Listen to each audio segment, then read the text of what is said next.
நேற்று முன்தினம் 187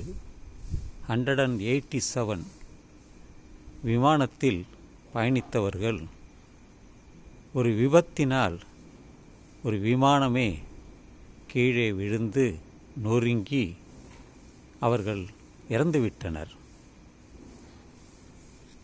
தென்கொரியா, சவுத் கொரியா என்ற நாட்டில்தான். அது தொழில்நுட்ப கோளாறு, இறங்கும் நேரத்தில் அப்படி நடந்துவிட்டது. 2 மட்டுமே உயிர் பிழைத்தனர். இந்த செய்தி கேட்கும் பொழுது மிகவும் வருத்தமாக இருக்கிறது.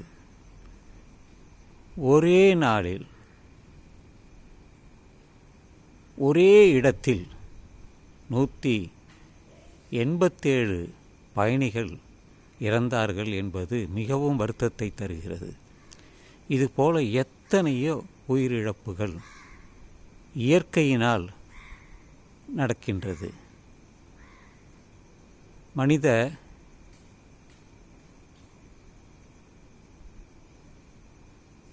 அலட்சியத்தினாலும் பல நடக்கின்றது. போர்கள் நடக்கிறது.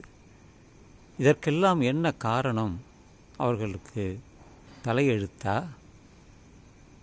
இதை எப்படி நாம் கடந்து செல்கிறோம்? எல்லோரும் கடவுள் இருப்பதாக நம்புகிறார்கள், பிரார்த்தனை செய்கிறார்கள். அத்துடன் அது முடிந்து விடுமா? இறந்தவர் மீண்டும் திரும்பி வருவார்களா? இந்த மதங்கள் இதுக்கு என்ன சொல்லப் போகிறது? கடவுள் இருக்கிறார் என்கிறார்கள், இல்லை என்கிறார்கள். இதெல்லாம் நடப்பது என்ன காரணம்? காரணமே கிடையாது. இது தற்செயலாக நடக்கிறது. மனித அலட்சியத்தால் நடக்கிறது. அந்த விமானத்தை என்னவென்று அவர்கள் ஆராய்கிறார்கள். அடுத்தபடியாக அது போன்ற ஒரு நிகழ்வு, விபத்து நடக்கக்கூடாது என்று ஆராய்கிறார்கள். அதுதான் ஒரு நல்ல பாதை. ஏன் நடந்தது, எப்படி நடந்தது, எதற்காக நடந்தது, எப்படி இதை நாம் தவிர்க்க வேண்டும் என்பதுதான். அதுதான் ஒரு நல்ல முயற்சி.